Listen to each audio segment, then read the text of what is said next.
ఇవాళ రాష్ట్రంలో జరుగుతున్న పరిణామాలు రాజకీయాలకు సంబంధించి మనతో పాటు చర్చలు జాయిన్ అవుతున్నారు బీఆర్ఎస్ నేత వాజేవరెడ్డి గారు, అదేవిధంగా అనలిస్ట్ జమీలుద్దీన్ గారు. గుడ్ మార్నింగ్ అండి. వాజేవరెడ్డి గారు, 6 రోజులైంది ప్రతిపక్షం అక్కడికి పోయి అక్కడ ఉన్న పరిస్థితిని ఎట్లా ఉంది సమీక్షించి రెస్క్యూ టీమ్స్తో మాట్లాడి ఇది ఎందుకు జరగలేదు, ఎందుకు కన్వేయర్ బెల్ట్స్ ఎందుకు సెట్ చేయట్లేదు, రిపేర్ చేయట్లేదు, ఎందుకు ఆలస్యం అవుతుంది, ఇవన్నీ కనుక్కున్న తర్వాత అసలు ఆపరేషన్ మొదలైన పరిస్థితి కనిపిస్తుంది. పూర్తి స్థాయి నిర్లక్ష్యం ప్రభుత్వం నుంచి కనిపిస్తుందని భావించాలి. ఎందుకంటే 6 రోజులు గడిచింది, కనీసం ఆ టన్నెల్లో 4 గంటలకు మించి ఆక్సిజన్ లేకపోతే ఉండలేని పరిస్థితి. ఒకవైపు ఎంత భయంకరంగా నీళ్ళు ఎట్లా ఉన్నాయి, బురద ఎట్లా పేరుకుపోయింది, మెషినరీ ఎట్లా స్టకప్ అయిపోయింది, అక్కడ లోపల టన్నెల్ లోపల ఎటువంటి సిచ్యువేషన్స్ ఉన్నాయి కూడా మనం చూస్తున్నాం. సో ఇంకా కూడా ప్రభుత్వానికి సోయి లేదు, సోయి రావట్లేదని భావించాల్సిన అవసరం కనిపిస్తుందా? నిన్న కూడా ఉత్తమ్ కుమార్ రెడ్డి చేసిన వ్యాఖ్యలు గమనిస్తే మళ్ళా ముందుగా ప్యానెల్లో ఉన్న పెద్దలు జమీల్ గారికి, మీకు అదేవిధంగా ప్రేక్షకులందరికీ కూడా గుడ్ మార్నింగ్ అండి. ఇవాళ కాంగ్రెస్ యొక్క పనితీరు, వారి యొక్క కార్యాచరణ చూస్తూ ఉంటే పనిమంతుడు పందిరేస్తే కుక్కతోక తగిలి కూలిపోయినట్టు ఇవాళ కాంగ్రెస్ యొక్క పనితీరు అట్లా కనిపిస్తూ ఉన్నది. ఈ 14-15 నెలల్లో వారి పరిపాలనలో ఇరిగేషన్ విషయంలో ఇంకా స్పష్టంగా కళ్ళ ముందు కనిపిస్తూ ఉన్నది. ఆనాడు సుంకుశాల రిటర్నింగ్ వాళ్ళు కూలిపోయినా, ఆ తర్వాత వట్టెం పంప్ హౌస్ నీళ్ళలో మునిగిపోయినా, ఈనాడు ఎస్ఎల్బిసి టన్నెలు మొత్తం కూలిపోయినా ఈ వాటికి 7 రోజులు అవుతూ ఉన్నది. 7 రోజుల్లో తట్టడి మట్టి కూడా బయటకు తీసుకొచ్చిన పరిస్థితి లేదని చెప్పి నిన్న స్వయంగా మా మాజీ మంత్రివర్యులు హరీష్ రావు గారి బృందం, బీఆర్ఎస్ పార్టీ బృందం స్వయంగా వెళ్ళి విజిట్ చేస్తారంటే కూడా చేయనీయలేదు. అక్కడున్న కార్మికులను, అక్కడున్న వారిని కూడా కలుసుకొని మాట్లాడిన సందర్భంలో వారంతా కూడా బయటకు వచ్చి మాట్లాడడం జరిగింది. ఇవాళ తెలంగాణ ప్రజల్లో ఒక ప్రశ్న తలెత్తుతూ ఉన్నది. ఒక పక్క ఇవాళ ఆ టన్నెలు కూలిపోయిన సందర్భంలో, మరోపక్క ఈ రాష్ట్ర ముఖ్యమంత్రి గారు దాన్ని రివ్యూ చేయడంలో ఆ రిస్క్ ఏ విధంగా నడుస్తూ ఉన్నది, రిస్క్ ఆపరేషన్లో ఇంకేమైనా తీసుకోవాల్సిన చర్యలు ఉన్నాయా లేవా, ఏం కావాలనే విషయంలో ఈ రాష్ట్ర ముఖ్యమంత్రి గారికి పట్టింపు లేదంటే అదే మరి దేనిపైన ఈయన ఇంట్రెస్ట్ పెడతా ఉన్నాడు? ఈయనకు రాజకీయాలు తప్పితే, ఢిల్లీకి తెలంగాణకు చక్కర్లు కొట్టడం తప్పితే నిజంగా ఈ రాష్ట్రంలో జరుగుతున్న పరిణామాల మీద ఆయనకు కనీసం అవగాహన ఉన్నదా లేదా అనేది కూడా ఒక డౌట్ వస్తూ ఉన్నది.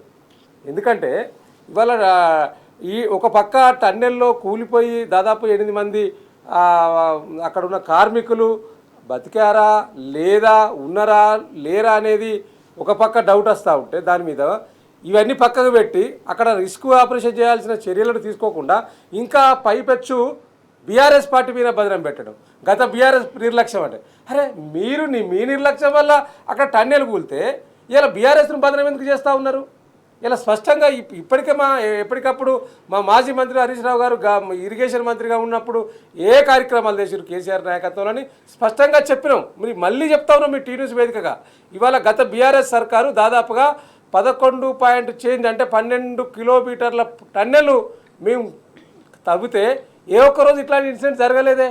ఒకవేళ జరిగినా అక్కడ ఆనాడు కూడా బేరింగ్లు పోయినా కూడా ఇమ్మీడియట్లీ అమెరికా ఆ కంపెనీకి సంబంధించిన వాళ్ళతో మాట్లాడి అమెరికా నుంచి తీసుకొచ్చి ఆ బేరింగ్లు అమర్చడంలో అడ్వాన్స్ మొబిలైజేషన్ 100 కోట్ల రూపాయలు ఇచ్చి ఆనాడు కేసీఆర్ గారి నాయకత్వంలో ముఖ్యమంత్రికి ఉన్న సందర్భంలో దాని పనులు చేపట్టినాము కదా. మరి ఇవాళ మీరేం చేస్తూ ఉన్నారు? మీరు దీన్ని పక్కదారి పట్టించడానికి, డైవర్షన్ పాలిటిక్స్ చేయడానికి గత బీఆర్ఎస్ నిర్లక్ష్యం, గత బీఆర్ఎస్ ఈ యొక్క దక్షిణ తెలంగాణను నిర్లక్ష్యం చేసింది. ఇక్కడ రిజర్వాయర్ నిర్మాణం చేయడంలో కావచ్చు, లేకపోతే ప్రాజెక్టులు కట్టడంలో కావచ్చు ఈ చిన్న చూపు చూసిందని చెప్పి మీరు ఏదైతే మాట్లాడడం ఉందో ఇది నిజంగా సిగ్గుచేటైన విషయం. ఇలా మంత్రులందరూ కూడా అదే, ఇలా మీరు టూరిస్ట్ ప్లేస్ లాగా దాన్ని వాడుకుంటా ఉన్నారు. ఒక్కొక్క మంత్రి ఒక్కొక్క రోజు హెలికాప్టర్ ఉంటే పోతా ఉన్నాడు, లేకపోతే లేదు.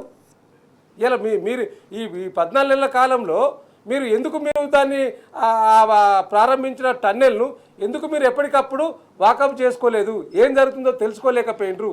ఇలా ఆ విషయంలో అనేక ప్రశ్నలు తలెత్తా ఉన్నాయండి. ఇవాళ ప్రజలకు జవాబుదారీగా ఉండవలసిన ప్రభుత్వం ఇలా చేతులు ఎత్తేసింది. ఇలా ఎక్కడ మేము ఫెయిల్ అయినామని అనుకుంటారేమో అని చెప్పి దాని నుంచి వెళ్ళి డైవర్షన్ చేయడానికి గత బీఆర్ఎస్ పాలన మీద మళ్ళీ అబండాలు వేస్తూ ఉన్నారు. ఇవాళ నిజంగా చెప్పాలంటే నిన్న హరీష్ రావు గారి బృందం అంటే మా బీఆర్ఎస్ పార్టీ బృందం అక్కడికి పోవడంతో ఇంకా కొంచెం వేగం చేసిండ్రు అక్కడ పనులను. అంతకన్నా ముందు అసలు 4 రోజులు అయితే ఉన్నదండి. 4 రోజులు ఆ కట్టర్ మిషన్ ఏదైతే కూలిపోయిన మిషన్ ఉన్నదో దాని మీదకి వెళ్ళి పిల్లలు పడ్డాక మిషన్ మొత్తం వంగిపోయింది. సో ఆ మిషన్ని కట్ చేయాలా లేదా, బయటకు తీసుకురావడా లేదా అనే దానికి 4 రోజుల సమయం పట్టిందని నిర్ణయం తీసుకోవడానికి.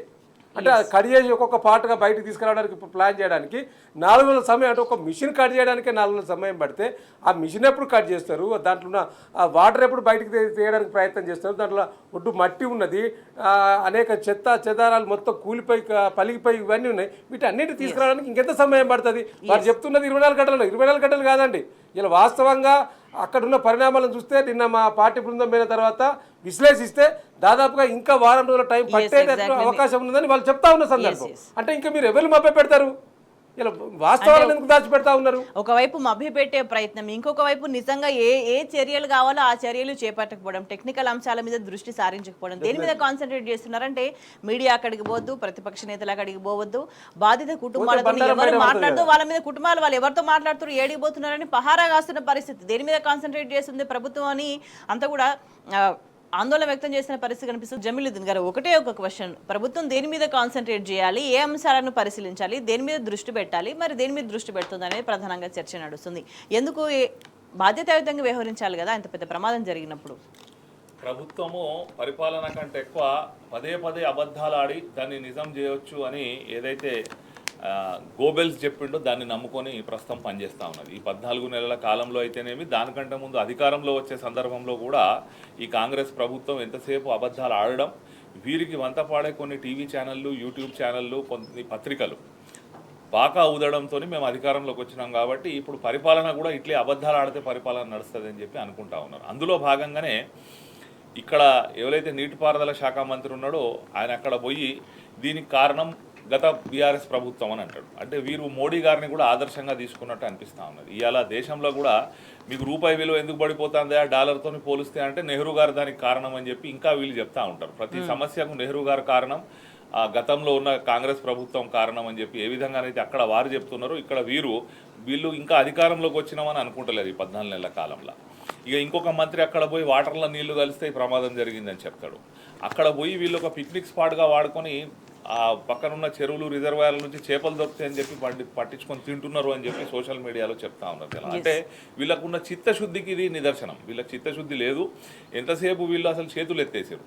ఇప్పుడు మనం చూడొచ్చు, గతంలో ఉత్తరాఖండ్లో కూడా ఒక టన్నల్ ప్రమాదం జరిగితే 41 మంది చిక్కుకుంటే, ఉత్తరాఖండ్ అనేది ఒక చిన్న రాష్ట్రం, హిమాలయాలు, ఎంతసేపు అక్కడ కొండ ప్రాంతాలు, కొండ చర్యలు విరిగి పడతా ఉన్నాయి. అటువంటి దగ్గర కూడా 400 గంటల తర్వాత కూడా 41 మందిని సురక్షితంగా అక్కడ రక్షించారు. ర్యాట్ హోల్ మైనర్లు అని చెప్పి రకరకాల టెక్నాలజీ వాడి. వీళ్లకు నిర్ణయం తీసుకోవస్తలేదు, ఈ ఉన్న విభాగాల మధ్య సమన్వయం చేయవస్తలేదు. అంటే వీళ్ళు పొద్దుగాల్లో వచ్చి సాయంత్రం వెళ్ళిపోతుంటే డెసిషన్ తీసుకోవడానికి సంబంధించి ఇబ్బంది అవుతున్నది, తీసుకోలేకపోతున్నారు. ఎవరైతే స్టేట్ హెడ్ ఉన్నాడో, డిసిషన్ తీసుకోవాల్సిన ముఖ్యమంత్రి, ఆయన అటు ఎన్నికల ప్రచారానికి తిరుగుతుండు. లేకపోతే ఎప్పుడైతే ఇక్కడ కేటీ రామారావు గారు మనం దీని మీద న్యాయ విచారణ జరిపించాలి అని చెప్పి డిమాండ్ చేసిండో, ఎక్కడ న్యాయ విచారణ జరిపిస్తే నాకు ఇబ్బంది అవుతుందో అని చెప్పి చక్కగా మోడీ సాబ్ దగ్గరికి పోయిండు. పోయి అక్కడ కాలు పట్టుకొని వచ్చిండు, అయ్యా మోడీ సాబ్ ఈ విచారణలు వద్దు అని చెప్పి. ఇప్పుడు ఎప్పుడైతే కాళేశ్వరం కుంగిపోతే నువ్వు విచారణ కమిషన్ వేసినావు, కాళేశ్వరంలో ఒక చిన్న ఏమంటారు దానిలో మేడిగడ్డ దగ్గర ఒక పిల్లర్ కుంగిపోతే దానికి విచారణ జరిపించినవి, ఇవాళ ఇంత పెద్ద ప్రమాదం జరిగి అక్కడ ఎవరు ప్రాణ నష్టం జరగలే. ఇక్కడ ప్రాణ నష్టం జరిగితే కూడా జరిగే అవకాశాలు ఉన్నాయి. మనం అందరం వాళ్ళు సురక్షితంగా బయటికి రావాలని కోరుకుందాం. కానీ దీనికి సంబంధించి అంటే ఈ తప్పుడు ప్రచారాలు చేసుకుంటారు, దీన్ని కవర్ చేయడానికి ఎటువంటి వార్తలు వేసుకుంటున్నారు అనేది మళ్ళా వీళ్ళ అనుకూల పత్రికలు అంటే తప్పని పరిస్థితి అయిపోయింది. ఎందుకంటే ఎట్లా మభ్యపెట్టే ప్రయత్నం చేస్తున్నారు, ప్రజలన్నీ గమనిస్తారు ఏ వార్తలు వస్తున్నాయి ఏందని. క్షేత్రస్థాయిలో ఎక్కడుంది నిన్న జరిగిన దానికి సంబంధించి ఇక్కడ వార్త ఒకసారి గమనిస్తే దాన్ని రాయరు, దాన్ని రాయకుండా డైవర్షన్. ఇంకా ఆయన ఢిల్లీ స్థాయిలో పోయి ఎక్కడో రకరకాల కారణాలతో జరిగిన మర్డర్ కేసులను వాటిని బీఆర్ఎస్ పార్టీ పెద్దలకు అంటగట్టే ప్రయత్నం, ఒక కుట్ర, ఒక కుట్టిల నీతి.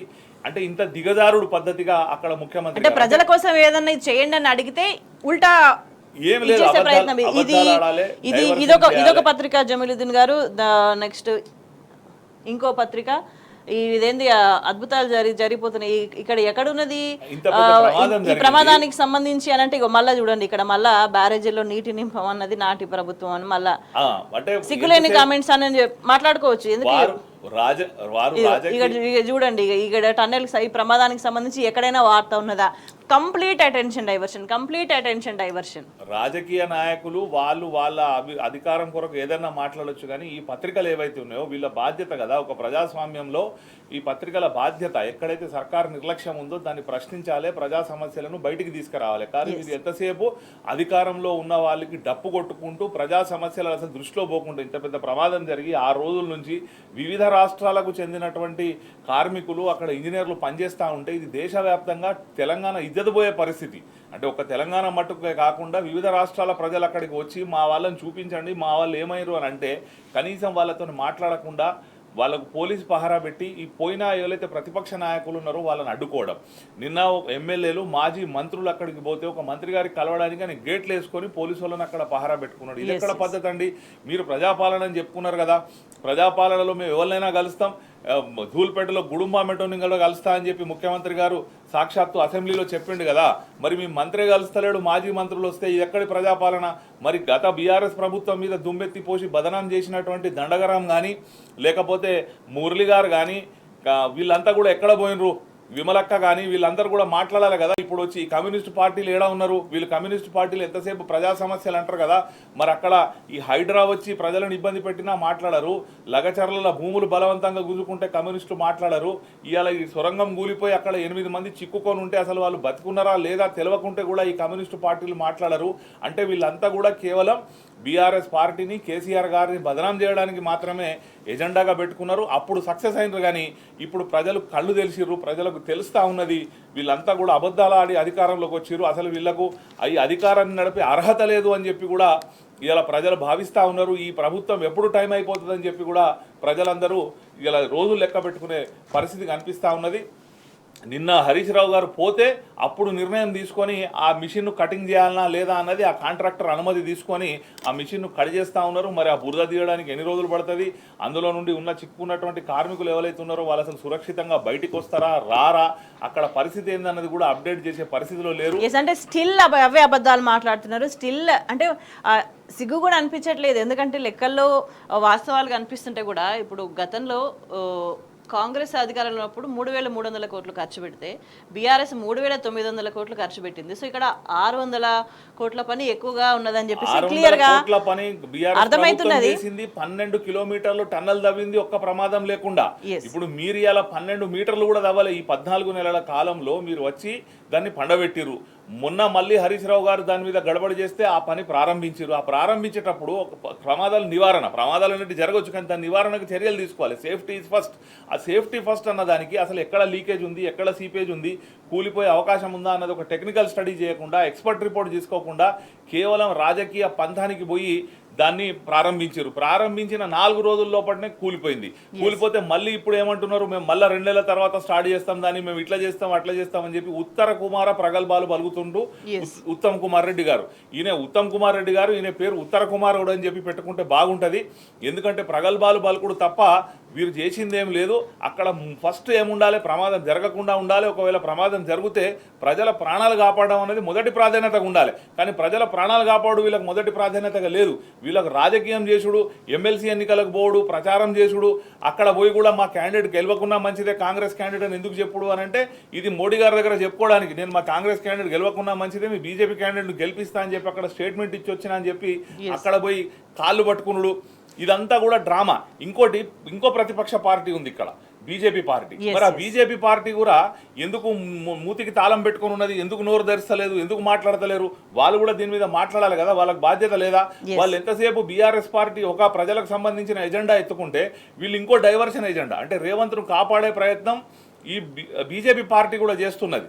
ఒక ప్రజా సమస్య మీద కాకుండా ఇంకెక్కడో చిన్న సమస్యను తీసుకొచ్చి భావోద్వేగాలను డైవర్షన్ చేసే ప్రయత్నం. వీటన్నిటిని కూడా ఇవన్నీ తప్పుడు వార్తలు మళ్ళా టన్నెల్ పనులు మధ్యలో వదిలేసింది. ఎందుకు వదిలేసింది ఏంటంటే సేఫ్టీ కోసం.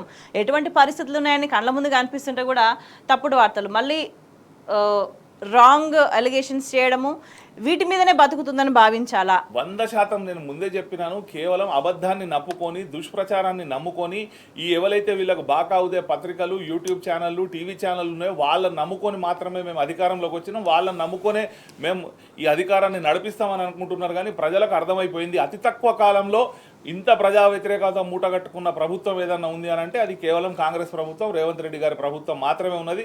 ప్రజలకు ప్రతిరోజు అర్థమవుతా ఉన్నది. నవ్వుకుంటున్నారు, ప్రజలు ఊంచుతున్నారు, ఏడుస్తున్నారు కూడా. అసలు ఇది ఏం ప్రభుత్వం?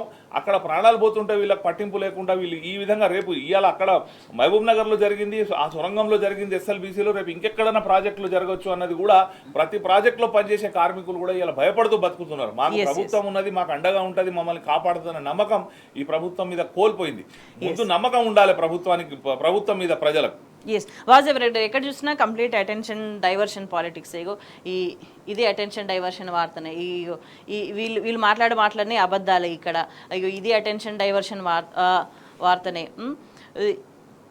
ఈ దేనికి ప్రాధాన్యం ఇస్తున్నారు? ఎక్కడ టన్నెల్కి సంబంధించిన వార్త ఎక్కడ ఉన్నది అనే దానికి సంబంధించి చూస్తే ఏం కనిపించని పరిస్థితి. సో ఎట్లా చూడాలి? మొత్తం ఒక్కొక్కరు చూసుకుంటే మొత్తం ఎర్ర మార్కులే కనిపిస్తాయి కంప్లీట్గా. ఇప్పుడు ఈ పత్రికలకు ఇంకా తెలంగాణ ప్రజల పట్ల, తెలంగాణ ప్రాంతం పట్ల ఇప్పుడు వాస్తవాలుగా చెప్పాల్సిన బాధ్యత ఇలా ఫోర్త్ ఎస్టేట్ మీడియా పైన ఉంది. అట్లాంటి మీడియా ఇవాళ ఒక పార్టీకి, ఒక ప్రభుత్వానికి కొమ్ము కాస్తూ ఇట్లాంటి వార్తలను ఇది చూపించకపోవడం ఏదైతే ఉందో ఇది నిజంగా కూడా దురదృష్టకరం. ఎందుకంటే నాడు తెలంగాణ ఉద్యమంలో కూడా ఇదే పరిస్థితి. నాడు ఎప్పటికీ విషంగక్కిన ఇదే పత్రికలు ఇవాళ ఏదైతే వార్తలను రాయట్లేదో వాళ్ళకు అనుకూలమైన వార్తలు మాత్రం బ్యానర్ ఐటమ్ రాస్తారు. అంటే గత బీఆర్ఎస్ ఇప్పుడు కూడా బ్యానర్ ఐటమ్ చేస్తారు, వార్తలు చేస్తారు, వార్తలు కాని వాటిని కూడా. ఇప్పుడు ఏదైతే గత బీఆర్ఎస్ పాలన అయిపోయింది, ఇప్పుడు నడుస్తున్నది కాంగ్రెస్ ప్రభుత్వ పాలన. 14-15 నెలలు వచ్చింది అధికారంలోకి వచ్చి. ఇంకా ఎన్ని రోజులు మీరు గత పాలనపై నెపం నెట్టి తప్పించుకోవాలని ప్రయత్నం చేస్తారు? మీరు తప్పించుకున్నంత మాత్రాన ప్రజలకు వాస్తవాలు తెలుస్తాయి కదా.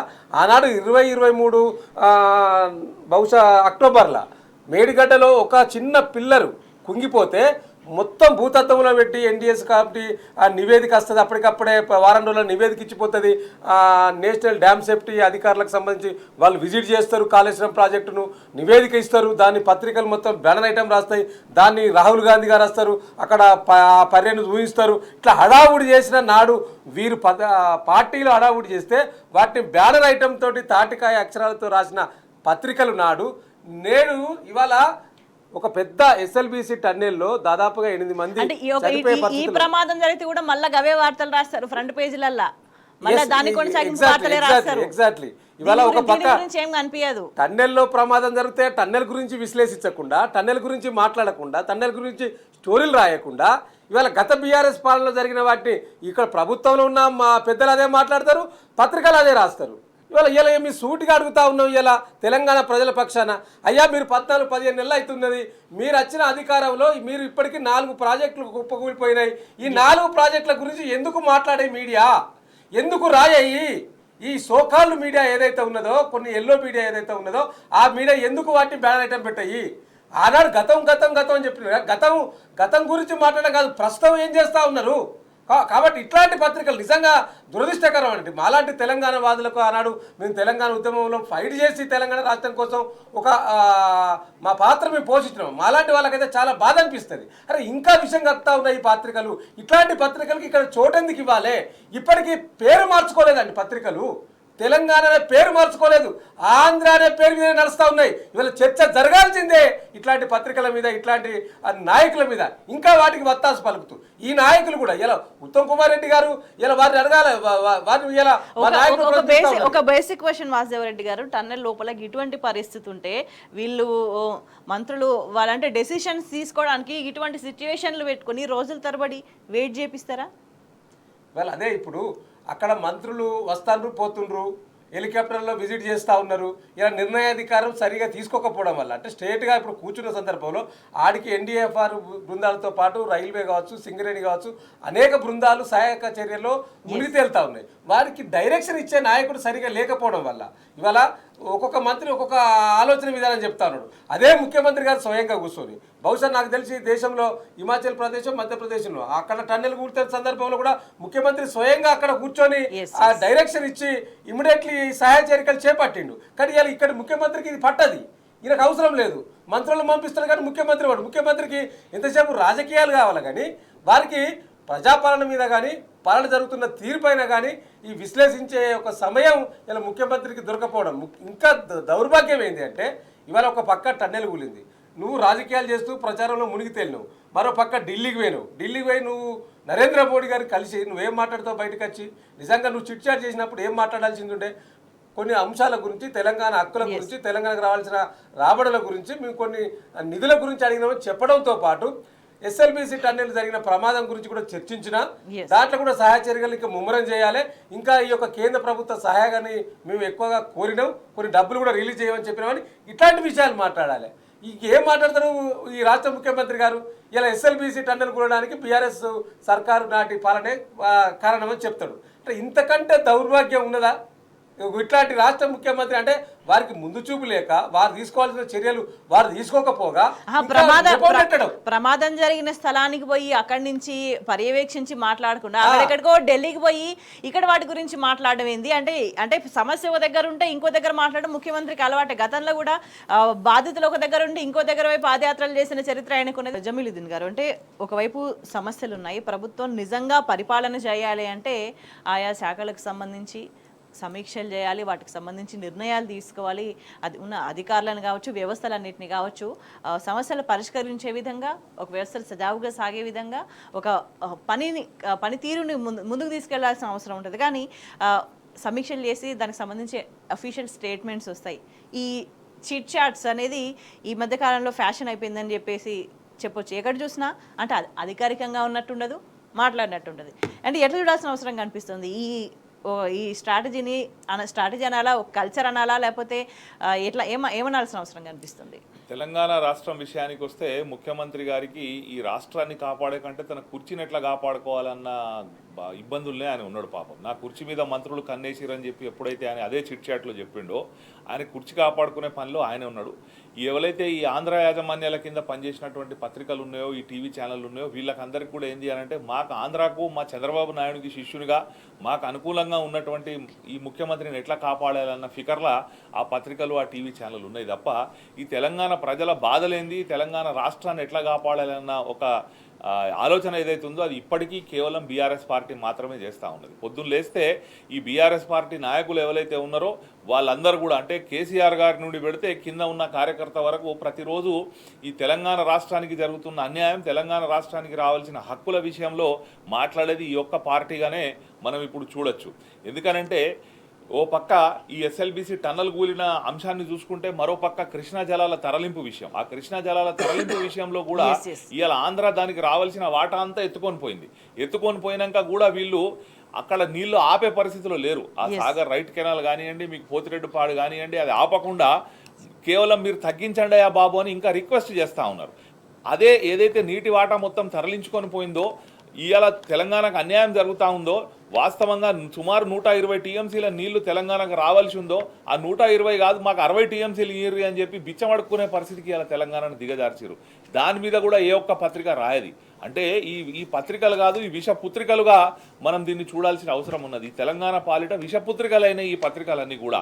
అందుకే ఇలా ఇక్కడ కూలిపోయి ఉంటే దాని మీద వార్త రాదు ఏ పత్రికలో, అక్కడ నీళ్ళు ఎత్తుకోపోతే దాని మీద వార్త రాదు ఏ పత్రికలో. అసలు తెలంగాణకు మీరు పంటలు వేసుకోకూరి అని చెప్పి సాక్షాత్తు వ్యవసాయ కమిషన్ చైర్మన్ కోదండరెడ్డి గారు మాట్లాడతారు. ఎంత అన్యాయం ఇది! గతంలో కూడా మీరు క్రాప్ హాలిడేలు ఇచ్చారు. మీ పరిపాలన ఉన్నప్పుడల్లా కూడా మీరు ఇండస్ట్రీలకు పవర్ హాలిడేలు, రైతులకు పంటలకు క్రాప్ హాలిడేలు ఇచ్చిన చరిత్ర ఈ కాంగ్రెస్ ప్రభుత్వానికి ఉన్నది. మళ్ళీ దాన్ని రిపీట్ చేస్తున్నారు. ఈ 9 సంవత్సరాల కాలంలో ఎప్పుడైతే కేసీఆర్ గారు ఉన్నారో అక్కడ రైతులకు హాలిడే లేదు, ఇండస్ట్రీస్కు పవర్ హాలిడే లేదు. హాలిడే లేకుండా నిరంతరం చేసిర్రు. ఇవాళ నీళ్ళు ఇస్తలేరు. ఏ ఒక్క పత్రిక కూడా ఈ కృష్ణా జలాల వాటాల విషయంలో తెలంగాణకు జరిగిన అన్యాయం మీద వార్త లేదు. మీరు అది కూడా చూడొచ్చు. మళ్ళీ కేవలం తెలంగాణకు అనుకూలమైనటువంటి నమస్తే తెలంగాణ పత్రిక మాత్రమే ఇవాళ వార్తను ప్రచురించింది, దాని మీద మాట్లాడింది. పొలాలు ఎండిపోతా ఉన్నాయి, రైతులకు నీళ్లు ఇస్తలేరు, ఇవ్వకుండా మీరు నీళ్లు ఇవ్వరు, మీరు రైతులకు యూరియా ఇవ్వరు, మీరు రైతులకు బోనస్ ఇవ్వరు, ఈ రోజు వరకు కూడా రైతు బంధు అన్నది ఇంకా పడనే లేదు. మీరు అన్ని మోసాలు చేసుకుంటూ అన్ని అబద్ధాలు ఆడుతున్నారు. మీకు పరిపాలన చేత కాదు, మీకు పరిపాలనకు అర్హత లేదని చెప్పి ప్రజలైతే డిసైడ్ అయ్యారు. కానీ ఇక్కడ ప్రధానంగా నేను చెప్పదలుచుకున్న పాయింట్ ఏంటంటే ఈ పత్రికలు ఏవైతే ఉన్నాయో ఇవన్నీ కూడా వారి యొక్క ధర్మం ఏదైతే ఉన్నదో, వాళ్ళ యొక్క కర్తవ్యం ఏదైతే ఉన్నదో దాన్ని వాళ్ళు నిర్వర్తించకుండా ఇక్కడ ప్రజల పట్ల అన్యాయం చేస్తున్నారు. ఈ విషయాన్ని కూడా ప్రజలు గమనించాలి. ఈ తెలంగాణకు పేగుబంధం ఉన్నోళ్ళు ఎవరు, ఈ మన తెలంగాణ గురించి పట్టించుకునేటోళ్ళు ఎవరు, మన తెలంగాణ ప్రజల ఇంట్రెస్ట్ను కాపాడేటోళ్ళు ఎవరు అన్నది ఇక్కడ ప్రజలు కూడా అందరు గమనించాలని చెప్పి నేను మీ ద్వారా కోరుతా ఉన్నాను. వాజేవరెడ్డి గారు, అంటే ఒక నిర్లక్ష్యం ఏదైతే చూపిస్తా ఉందో ప్రభుత్వం, దాని ఫలితమే రైతులన్నీ పడుతున్న అగచాట్లు అని చెప్పొచ్చు. ఒకవైపు వ్యవసాయం చేసుకోలేని పరిస్థితి అండ్ నీటి వాటాలకు సంబంధించి ఒక కాలయాపన చేసుకుంటా పోయిన సిచ్యువేషన్. అండ్ కేఆర్ఎంబి మీటింగ్ ఉంది అని చెప్పిన, మీటింగ్ ఉన్నదని చెప్పడము, మీటింగ్ మళ్ళీ అది వాయిదా పడి, ఇదంతా వాయిదాలు పడి ఇదంతా ఒక డెసిషన్ తీసుకునే లోపు మళ్ళీ నీటి తరలింపు అనేది జరుగుతుంది అనేది కూడా ప్రధానంగా మనం చర్చించినాం ఇక్కడ. గత వారం రోజుల నుంచి కూడా చర్చ చేస్తే దాని పరిస్థితి మనకి ఇక్కడ చాలా క్లియర్గా కనిపిస్తుంది. సో చర్చల పేరిట సాగదీసి 5 రోజుల్లో 7 టీఎంసీల నీటిని మళ్ళీ తరలించుకుపోయిన పరిస్థితి మనకు కనిపించింది. అంటే ఎట్లా చూడాలి, అన్ని విధాలుగా కూడా ఏ విధంగా నష్టం చేయాలి, ఏ విధంగా దోచుకోవాలనే దానికి సంబంధించి ఒక స్ట్రాటజికల్గా వెళ్తున్నారని భావించాలి. సో చూడండి, చర్చ 5 రోజులు 7 టీఎంసీలు తరలించారు. సో 100 మిగిలిన దగ్గర నుంచి ఎక్కడ దాకా వచ్చింది సిచ్యువేషన్ అంటే లాస్ట్కి 40 టీఎంసీస్ మాత్రమే వినియోగించుకోవడానికి అంగీకారం తెలిపిన ఒక దారుణమైన సిచ్యువేషన్. ఎట్లా చూడాలి? ఇవాళ ఇంతకుముందు జమీల్ గారు చెప్పినట్టు ఇవాళ వీరు ఆదిలోనే హంసపాదని అంటారు. అంటే కాంగ్రెస్ పార్టీ అధికారంలోకి వచ్చిన తొలినాళ్ళలోనే వీరికి అవగాహన లేక, ముందు చూపు లేక ఈ నీళ్ల విషయంలో స్పష్టంగా ఉత్తమ్ కుమార్ రెడ్డి గారు నీళ్ల శాఖ మంత్రిగా ఉన్న ముఖ్యమంత్రి గారికి అసలే ఇంకా దాని మీద అసలే అవగాహన లేదు. ఎందుకంటే వారు ఏనాడు ఒకసారి మంత్రిగా చేసిన సందర్భం లేదు కాబట్టి వారికి పరిపాలన మీద అవగాహన లేదు. నేను ఎగ్జాంపుల్ చెప్తాను, నేను ఫేక్గా చెప్తలేను. ఇది జనవరి 17 నాడు కేఆర్ఎంబి మీటింగ్లో సంబంధించి ఆనాడు వీళ్ళు ఏం చెప్పిండ్రంటే కేఆర్ఎంబికి అంటే ఈ ప్రాజెక్టులను అప్పచెప్తూ సంతకాలు పెట్టొచ్చిండ్రు. ఢిల్లీలో జరిగిన కేఆర్ఎంబి సమావేశాల్లో కేంద్రానికి అప్పచెప్తూ రాష్ట్ర ప్రభుత్వం నిర్ణయం తీసుకున్నట్టు ఇది వీళ్ళు సంతకాలు పెట్టొచ్చారు, అధికారులు సంతకాలు పెట్టొచ్చారు. నేను ఫేక్ మాట్లాడతలేను. నేను దీంట్లో ఒక్కటే క్లాస్ కూడా చదివి మీకు వినిపిస్తాను. దీంట్లో వీళ్ళందరూ కూడా ఇది కావాలంటే మీరు మళ్ళీ ఒకసారి దీన్ని మీడియాలో చూపించండి, ఇది ఒకసారి క్లోజ్ చేసి చూపించండి దయచేసి. ఇది వట్టి కాదు, అంటే ఇది బీఆర్ఎస్ సర్కారు నేడు ప్రతిపక్ష పార్టీగా ఉండి వీరు కేఆర్ఎంబిని కేంద్రానికి అప్పచెప్తూ తీసుకున్న నిర్ణయాల పట్ల మేము స్పందించే వరకు కూడా ఇవాళ కాంగ్రెస్ అధికార పార్టీకి సోయి లేకపోవడం వల్ల ఇలా మేము అడిగినాక ఆ తర్వాత అసెంబ్లీ పెట్టి అప్పుడు కేసీఆర్ గారు ఇమ్మీడియట్లీ నల్గొండలో సభలో పెడుతూ వీరి యొక్క తీరును ఎండగట్టిన తర్వాత అసెంబ్లీ సమావేశాలు పెట్టి తీర్మానం చెప్తూ మేము అప్పచెప్పలేదు, దాన్ని వెనక్కి తీసుకుంటున్నామని చెప్పి మళ్ళొక ముచ్చట చెప్పిండ్రు. అంటే వీళ్ళ తీరు ఎట్లా ఉన్నదంటే ఇక్కడ ఉన్నది మూడు దీంట్లో ఇది కూడా 2 మీటింగ్లు అయినాయి. ఫస్ట్ మీటింగ్లో ఒప్పుకున్నారు, రెండో మీటింగ్లో మళ్ళీ మేము దీన్ని సరిదిద్దుకుంటున్నాం, వాపస్ తీసుకుంటున్నాం అని చెప్పిండ్రు. అంటే ఈ విధంగా దాదాపు సంవత్సరం దాటింది ఇదంతా జరిగింది. ఎగ్జాక్ట్ గవర్నమెంట్ కొత్తలో అవగాహన రాహిత్యం నేను ఎందుకు చెప్తా ఉన్నా, దానికి సంబంధించి పైకి విషయం కూడా చెప్పలేదు, మళ్ళీ లేవనెత్తితే అప్పుడు సమాధానం చెప్పింది ప్రభుత్వం. మనం అంటే బీఆర్ఎస్ పార్టీగా ప్రతిపక్ష పార్టీగా మేము ప్రశ్నించిన తర్వాత మేము ఒక సభ పెట్టి మా నాయకుడు కేసీఆర్ గారు మాట్లాడిన తర్వాత అయ్యో తప్పు జరిగిపోయిందని చెప్పి వీళ్ళు దాన్ని సరి చేసుకోవడానికి ప్రయత్నం చేస్తా ఉన్నారు. అదే కాకుండా ఇవాళ అప్పటి నుంచి వెళ్ళన్నా మీరు అలర్ట్గా ఉండాలి కదా. అసలు కేఆర్ఎంబిలో మనకు సంబంధించిన నాగార్జున సాగర్ కావచ్చు, కృష్ణా జిల్లాలో కావచ్చు, నీళ్లను తరలించకపోవడానికి ఒక పక్క ఏపీ దోచుకుంటూ పోతా అంటే ఈ రెండిట్లో కృష్ణా జిల్లాలలో మన వాటకు సంబంధించి రావాల్సిన వాటను ఇలా నీళ్ళు లేవు. ఇప్పుడు మీరు చెప్పినట్టు అక్కడ ఉన్నాయి 40 టీఎంసీలే, మనకు రావాల్సిన ఇంకా 120 టీఎంసీలు ఉన్నాయి. మరి ఎక్కడి నుంచి తీసుకొస్తాం? ఇవాళ సాగునీరు కోసం దాదాపుగా 6 లక్షల ఎకరాల పంటలు అక్కడ ఎండిపోయే పరిస్థితి ఉన్నదండి ఈ కృష్ణా జలాలకు సంబంధించి పరివాహక ప్రాంతంలో. అదేవిధంగా ఇలా తాగునీరుకు ఇలా హైదరాబాద్ ప్రాంతానికి తాగునీరు కూడా కృష్ణా జలాల నుంచే రావాల్సిన అవసరం ఉన్నది హైదరాబాద్కు. కాబట్టి ఇలా వీటి మీద ముందు చూపు లేకపోవడం వల్ల ఇవాళ మొత్తం ఆ కాంగ్రెస్ ప్రభుత్వ వైఫల్యం కొట్టొచ్చినట్టు కనిపించడమే కాకుండా ఇలా తెలంగాణకు ఒక గుదిబండగా తయారైంది ఇలా కాంగ్రెస్ పార్టీ, కాంగ్రెస్ పాలన. కాబట్టి డెఫినెట్గా ఇలా ఎప్పటికప్పుడు మేము చాలా సందర్భాల్లో చెప్పినాం, మళ్ళీ చెప్తా ఉన్నాం, ఇలా ఒక్క ప్రాజెక్టుల విషయమే కాదు, ఇలా నిజంగా తెలంగాణ ప్రాంత ప్రజల పక్షాన తెలంగాణ గొంతుకగా ఉండవలసింది బీఆర్ఎస్ పార్టీ. అందుకే నాడే ఆ జయశంకర్ గారు చెప్పిండ్రు, తెలంగాణకు స్వీయ రాజకీయ అస్తిత్వమే శ్రీరామ రక్ష అని నాడు జయశంకర్ గారు చెప్పినట్టు డెఫినెట్లీ ఇవాళ వీళ్ళ పనితీరు చూస్తూ ఉంటే, వీరు బదనం చేసే కార్యాచరణ చూస్తూ ఉంటే డెఫినెట్లీగా ఇలా తెలంగాణ ప్రజల గొంతుగా ఉండవలసింది బీఆర్ఎస్ పార్టీ ఉంటుంది అనే ఆ దిశగా ఉంటేనే న్యాయం జరుగుతుంది అనే భావన కూడా ఇలా ప్రజల్లో వస్తూ ఉన్నది చూస్తూ ఉంటే. కాబట్టి ఇవాళ కేఆర్ఎంబీ విషయంలో ఇలా ఈ యొక్క ప్రభుత్వ వైఫల్యం కొట్టొచ్చినట్టు కనిపించింది. ఇవాళ మనకు రావాల్సిన నీళ్లను ఇప్పటికే ఏపీ దోచుకపోయిన సందర్భం మన కళ్ళ ముందు కనిపిస్తా ఉన్నది. దీని గురించి ఎక్కడ ఈ రాష్ట్రం ఏపీకి దోచి పెట్టడానికి ఈ కాలయాపన ఇదంతా డ్రామా అనేది ఇంకొక చర్చ కూడా కీలకంగా నడుస్తుంది. అంటే ఒకవైపు అందరికీ తెలంగాణ మీదనే కన్ను, తెలంగాణ వనరులు దోసుకోవాలి, తెలంగాణకు అన్యాయం చేయాలి. ఇక్కడ రాష్ట్రంలో ఉన్న కాంగ్రెస్కైనా కేంద్రంలో ఉన్న బీజేపీకైనా. వాజేవరెడ్డి గారు, అంటే ప్రధానంగా కేంద్రం కూడా తెలంగాణకు సంబంధించి కావచ్చు, రాష్ట్రాలకు సంబంధించి దక్షిణాది రాష్ట్రాల మీద ప్రత్యేకంగా వివక్ష చూపిస్తుంది అనేది జగమెరిగిన సత్యం అని చెప్పొచ్చు. ఇప్పుడు తాజాగా రాష్ట్రాలకు ఇచ్చే వాటాలు కూడా కోత విధిస్తుంది. ఎట్లా చూడాల్సిన అవసరం కనిపిస్తుంది? ప్రధానంగా కీలక చర్చ నడుస్తుంది. ఇవాళ నిజంగా కూడా కేంద్ర ప్రభుత్వం అంటే నరేంద్ర మోడీ గారి కన్ను దక్షిణ భారతదేశం పైన పడ్డది. ఎందుకంటే దక్షిణ భారతదేశంలో మరి ఎక్కడ కూడా సీట్లు గెలుచుకునే పరిస్థితి లేదు. ఇవాళ కర్ణాటక కావచ్చు, తమిళనాడు కావచ్చు, అదేవిధంగా తెలంగాణ కావచ్చు, ఏపీ కావచ్చు, ఇంకా మిగతా పశ్చిమ బెంగాల్ ఇట్లాంటి కొన్ని రాష్ట్రాలలో వాళ్ళు ఎక్కడ సందు దొరకలేదు. ఈ సందు దొరకపోవడం ఒక వంతు అయితే, రెండో వంతు ఏంటంటే ఇవాళ మొత్తం నిధులన్నీ కూడా కేంద్ర ప్రభుత్వ నిధులన్నీ కూడా ఉత్తర భారతదేశానికి పంపించే పరిస్థితి కనిపిస్తూ ఉంది, కానీ దక్షిణ భారతదేశంలో ఇస్తలేదు. ఎందుకు ఇస్తలేదు అనే దాని మీద అనేక ప్రశ్నలు తలెత్తున్నాయి. దాంట్లో ప్రధానంగా ఏంటంటే ఈ దక్షిణ భారతదేశంలో వారు ఎక్కడ కూడా అధికారంలో లేని పరిస్థితి ఉన్నది, ఎక్కడ కూడా అధికారంలో లేదు. ఇవాళ నిజంగా ఈ దేశాన్ని సాగుతున్న రాష్ట్రాలలో దక్షిణ భారతదేశంలో ప్రధానంగా ఇవాళ తెలంగాణ ఉన్నది. తెలంగాణ ఇలా రూపాయి చెల్లిస్తే రిటర్న్గా వచ్చేది 46 పైసలండి. పచ్చిగా చెప్పాలంటే, అర్థమయ్యే రీతిలో చెప్పాలంటే, రూపాయి మనం కేంద్ర ప్రభుత్వానికి పన్నుల రూపంలో ఇస్తే మనకు కేంద్ర ప్రభుత్వం ఇచ్చేది 46 పైసలు మాత్రమే. అంటే ఇవాళ నిధులన్నీ ఎటుపోతా ఉన్నాయి నార్త్ స్టేట్స్ కి అయితే. అదే ఇప్పుడు నిధులన్నీ ఎటుపోతా ఉన్నాయి, నిధులన్నీ కూడా నార్త్ స్టేట్ కు పంపిస్తా ఉన్నారు అక్కడికి. ఎందుకంటే వారు అక్కడ అధికారంలో వీరి యొక్క పార్టీ ఉన్నది స్టేట్లలో, ఇక్కడ లేదు కాబట్టి ఇది వివక్షత చూపిస్తా ఉన్నారు. 100 రెట్లు ఎక్కువ ఇస్తారండి, అది మామూలు అసలు కంపేర్ చేయడానికి కూడా వీల్లేని పరిస్థితి. అదే ఇప్పుడు అందుకనే నాడు కేసీఆర్ గారు ఏం చెప్పిండు ఎన్నికల ముందంటే, డెఫినెట్లీగా ఇలా నిర్ణాయక శక్తిగా కేంద్రంలో బీఆర్ఎస్ లాంటి పార్టీ ఉంటే తప్పకుండా కొట్లాడుతుంది, గొంతు చించుతుంది, పేగులు తెగదాకా కొట్లాడతామని నాడు కేసీఆర్ గారు చెప్పిండ్రు. కానీ ప్రజలు కొంత అర్థం చేసుకోలేకపోయారు. అయినా కూడా ఇవాళ తెలంగాణ ప్రజలు మళ్ళొకసారి అర్థం చేసుకోవాల్సింది ఏంటంటే, ఇలా కేంద్ర ప్రభుత్వ నిర్లక్ష్యం ఒక్క దక్షిణ భారతదేశమే కాదు, ప్రధానంగా మన తెలంగాణ రాష్ట్రానికి గురించి మనం మాట్లాడుకుంటే ఇవాళ అన్నిట్లో ఇలా జిఎస్డిపిలో తెలంగాణ రాష్ట్రం ముందంజలో ఉన్నది. జీడిపిలో కేంద్ర ప్రభుత్వం కంటే తెలంగాణ ప్రభుత్వం యొక్క జిఎస్డిపి చాలా మెరుగ్గా ఉన్నదంటేనే అర్థం చేసుకోవచ్చు. అంటే కేంద్ర ప్రభుత్వ పనితీరు ఏ విధంగా ఉన్నది, గతంలో కేసీఆర్ గారి నాయకత్వంలో తెలంగాణ రాష్ట్ర ప్రభుత్వం యొక్క పనితీరు ఏ విధంగా ఉండనేది మనకు కండ్లకు కనిపిస్తూ ఉన్నది. ఇలా మొన్నటికి మొన్న ఆ బడ్జెట్ పెడితే కూడా, అంతకుముందు బడ్జెట్లో తెలంగాణ రాష్ట్రానికి వచ్చింది గుండు సున్నా, మొన్న బడ్జెట్లో వచ్చింది గుండు సున్నా. దీని గురించి ఏదన్నా ఇక్కడ రాష్ట్రం నుంచి వెళ్ళి ఉన్న 8 మంది ఎంపీలు, ఈ 2 కేంద్ర మంత్రులు ఏమైనా మాట్లాడతారంటే వీళ్ళు మాట్లాడేది లేదు, తీసుకొచ్చేది లేదు. ఇవాళ నాడు మేము అడిగినప్పుడు అదే పరిస్థితున్నది.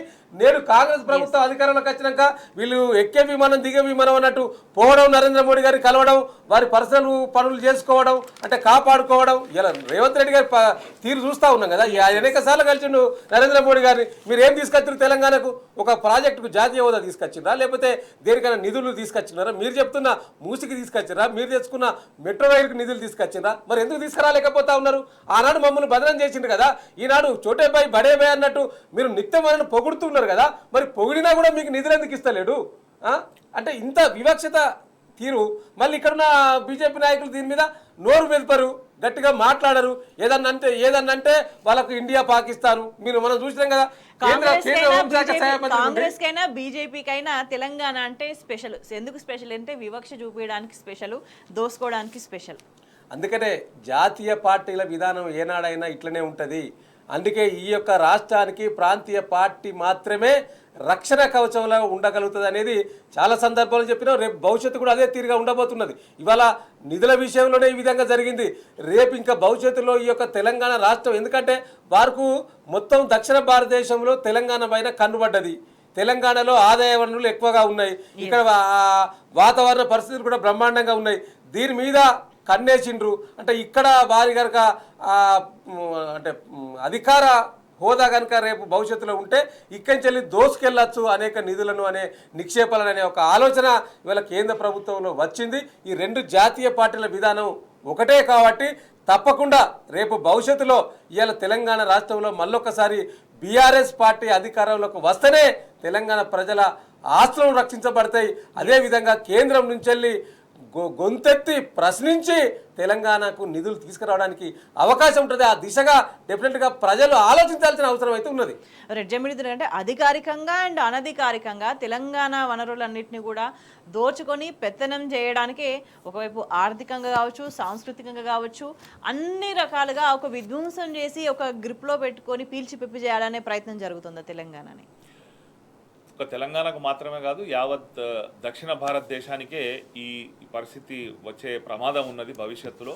ఇది ఊహించే మన రాజ్యాంగ నిర్మాతలు ఎవరైతే ఉన్నారో రాజ్యాంగంలోని ఆర్టికల్ 1లోనే రాశారు, India that is Bharat shall be A union of states అని చెప్పి. అంటే ఇది ఒక్క రాష్ట్రాలకు సంబంధించిన సమాఖ్యగా ఉంటుంది అని చెప్పి వారు ఆ రోజు చెప్పడం జరిగింది.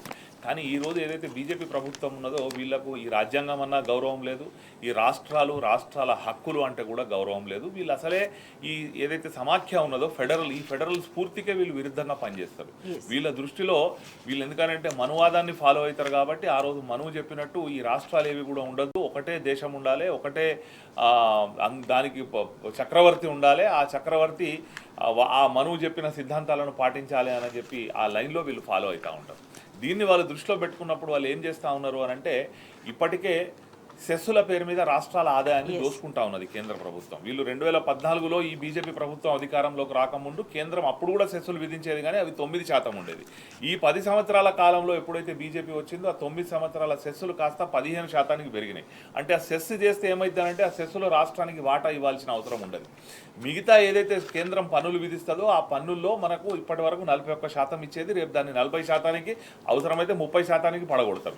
మరి పడగొట్టి ఈ డబ్బులు ఏం చేస్తుంది కేంద్ర ప్రభుత్వం అని అంటే వాళ్ళకు అనుకూలమైన రాష్ట్రాలకు ఇచ్చుకుంటుంది. వాళ్ళకు అనుకూలమైన రాష్ట్రాలు అని అంటే బీమారు స్టేట్స్, అది బీహార్ కావచ్చు, అది ఉత్తరప్రదేశ్ కావచ్చు, అది రాజస్థాన్ కావచ్చు, అది మధ్యప్రదేశ్ కావచ్చు. ఈ హిందీ స్పీకింగ్ స్టేట్స్ ఏవైతే ఉన్నదో, హిందీ బెల్ట్ ఏదైతే ఉన్నదో, కౌ బెల్ట్ దేనిలో అంటారో రకరకాల పేర్లతో పిలుస్తారు. ఇక్కడ వీళ్ళకు తీసుకుపోయి మాత్రం అక్కడ ఈ నిధులు ఇస్తారు.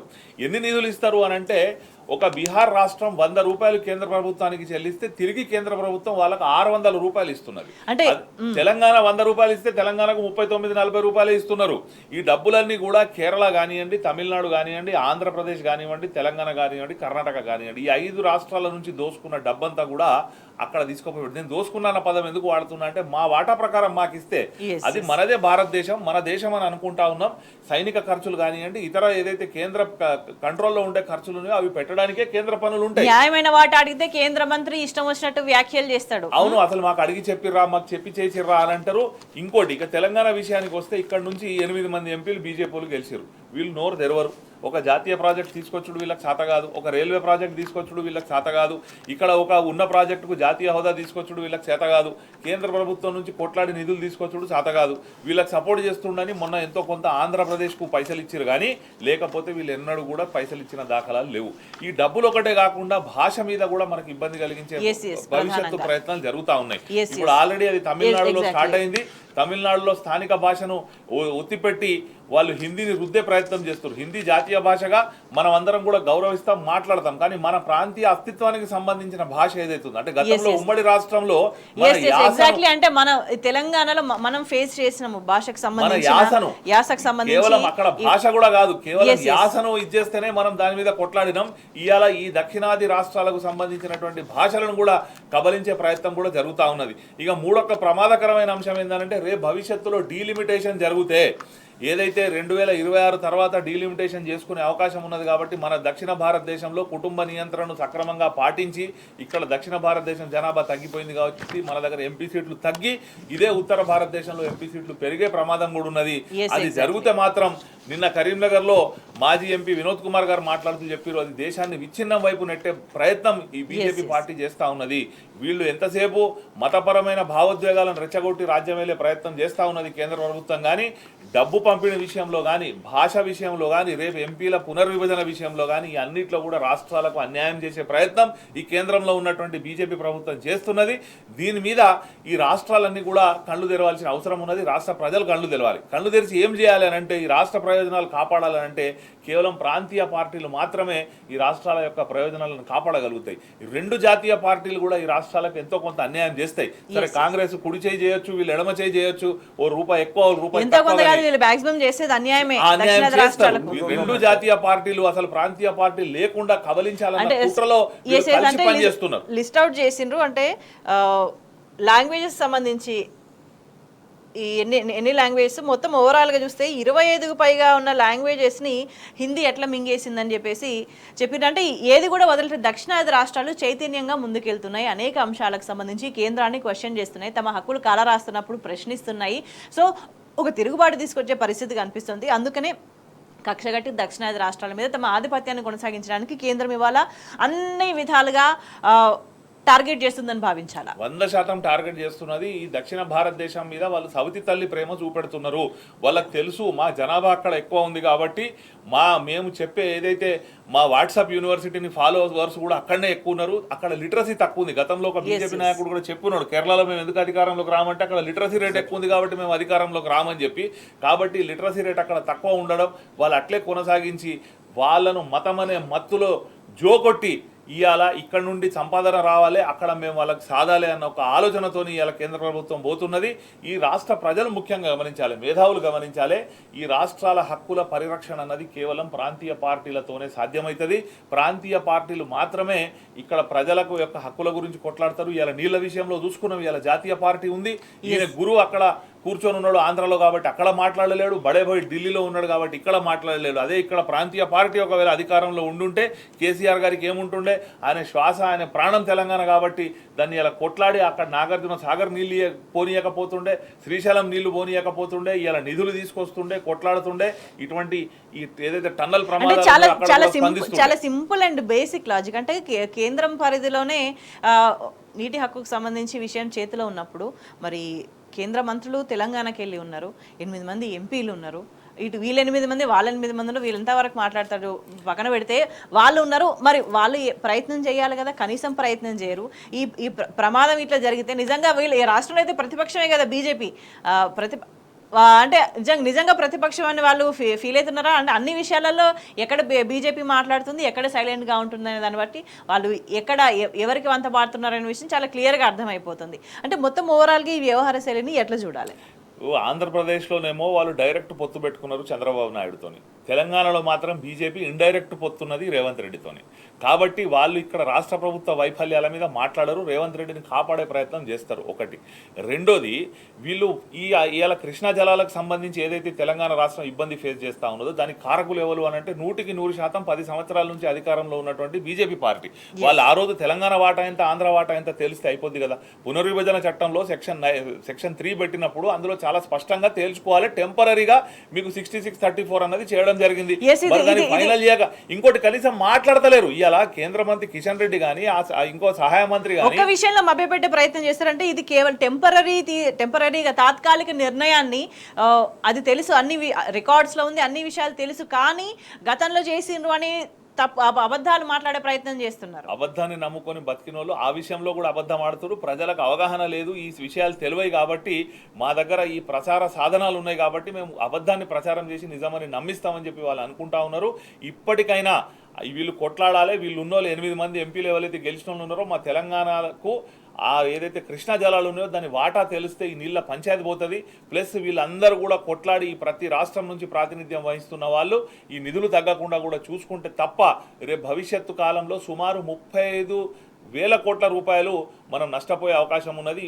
అన్ని కూడా కేంద్ర ప్రభుత్వం తీసుకొని పోయి మళ్ళీ అదే బీమారు రాష్ట్రాలకు ఈ నిధులన్నీ కూడా సమకూర్చి పెడుతుంది అక్కడ. కాబట్టి వీళ్ళు కళ్ళు తెరవాలి, పోరాటం చేయాలి. ఈ ప్రభుత్వాలకు, ఈ రాజకీయ నాయకులకు వాళ్ళ యొక్క వ్యక్తిగత లాబింగ్లు, వ్యక్తిగత లాభ నష్టాలు ఉంటే ఈ ప్రజలు ఎవరైతే సివిల్ సొసైటీ ఉందో ఆ సివిల్ సొసైటీ బయటకు వచ్చి దీని మీద మాట్లాడి కొట్లాడాల్సిన అవసరం ఉంది. లేకపోతే భవిష్యత్ అంతా కూడా ఈ రాష్ట్రాలకు, ముఖ్యంగా దక్షిణాది రాష్ట్రాలకు ఇబ్బంది జరిగే ప్రమాదం ముంచుకొస్తున్నది.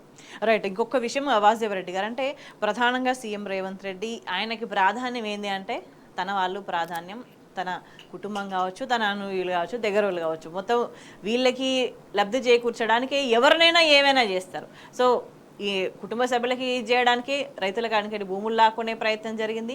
అంటే ఏవైనా కూడా అదే స్ట్రాటజీతో ముందుకెళ్తున్న పరిస్థితి కనిపిస్తుంది భావించాలి. ఇక్కడ ఇప్పుడేమో ఫ్రెండ్కి ప్రాధాన్యం ఇవ్వడానికి కోసం ఎటువంటి స్ట్రాటజీలు ప్లాన్ చేస్తున్నారు ఏందనేది, దళిత అభ్యర్థిని బలపెడతారంటే మనం ఇక్కడ చూస్తున్నాం. అంటే ఎటువంటి ప్లాన్ చేస్తున్నారు? తన ఫ్రెండ్ కోసం పట్టుబట్టి మిగతా అన్నిటిని కూడా అందరినీ కూడా ఇబ్బంది పెడుతున్న పరిస్థితి కనిపిస్తున్నది కదా. అంటే ఒకటే అండి, ఇప్పుడు రేవంత్ రెడ్డి గారికి ఏమున్నదంటే, ఏది నాకు 5 సంవత్సరాలు అనుకోకుండా అవకాశం వచ్చింది, నేను అధికారంలోకి వచ్చిన కాబట్టి మొత్తం దోచుకోవాలి, దాచుకోవాలి, ఆయన అనుయులకు, ఆయన అనుచర వర్గానికి ఎక్కడికక్కడ అవకాశాలు ఇవ్వాలి. అవకాశాలు ఇవ్వడం ద్వారా ప్రతి చోట్ల వాళ్ళే ఉంటారు కాబట్టి ఎక్కడికక్కడ దోచి పెడతారు ఈయనకు. ఇదే ఒక ఆలోచన విధానాన్ని ఇలా రేవంత్ రెడ్డి గారు తీసుకుపోతున్నట్టు కనిపిస్తూ ఉన్నది. దాంట్లో ప్రధానంగా ఇవాళ ఈ యొక్క తెలంగాణలో మళ్ళీ ఒక 4-5 ఎమ్మెల్సీ స్థానాలు కూడా రాబోతూ ఉన్నాయి. మార్చిలో 9వ తారీఖు వరకు చివరి డేట్ కాబట్టి ఇప్పటికే ఎన్నికల నోటిఫికేషన్ వచ్చి ఉన్నది.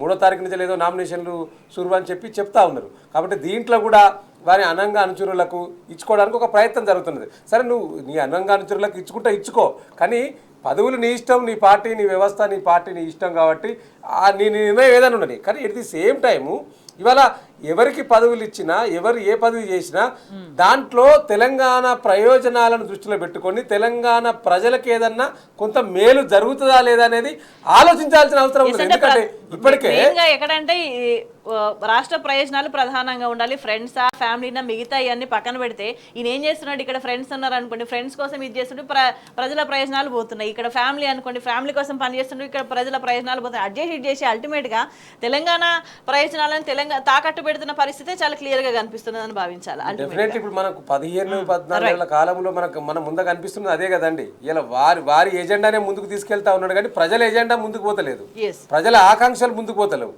ఏదైతే మీరు ఆ ప్రజలకు ఇచ్చిన హామీలు నెరవేర్చడానికి కార్యాచరణ తీసుకోవాలి. ఎవరికి ఏ పదవి ఇస్తే బాగుంటుంది, వాళ్ళు ఎవరైతే ఏ మోటర్లో పనిచేస్తారు, ఈక్వేషన్, క్యాలిక్యులేషన్, వీటి అన్నిటి కూడా చూసుకోవాల్సిన అవసరం ఈ రాష్ట్ర ప్రభుత్వం, ముఖ్యమంత్రి గారి మీద ఉన్నది. కానీ ఆ దిశగా ప్రయత్నం చేస్తారంటూ కనిపిస్తలేదు. ఇలా మీకు ఎమ్మెల్సీల మీద పెట్టే దృష్టి, అరే ఈ రాష్ట్రానికి 6 మంత్రిత్వ శాఖలు ఇవ్వాయా, నువ్వు అంటే ఢిల్లీకి పోతున్నావు, ఆ ఢిల్లీలో నువ్వు రాహుల్ గాంధీ గారిని కలువు, ఎంతసేపు నరేంద్ర మోడీ గారిని కలవడమేనా, రాహుల్ గాంధీ గారిని కలిసేది లేదా? కలిసి ఫైనల్ చేసుకో, తెలంగాణ ప్రజలకు ఉపయోగపడుతుంది కదా. అటెన్షన్ డైవర్షన్ చూసి జనానికి యాస్టక్ వచ్చింది. సో ఒకటి చేసి దీని వెనక ఏ ఉన్నదని ఆలోచించే పరిస్థితే కనిపిస్తుంది. ఇక ముందు ఈ వైఫల్యాలని ఎంత కప్పిపుచ్చే ప్రయత్నం చేసినా కూడా దాగని పరిస్థితులే కనిపిస్తున్నాయి. సో చర్చలో పాల్గొన్న వాసుదేవ్ రెడ్డి, జమీందార్ గారు ధన్యవాదాలు. That's all for now. Stay tuned.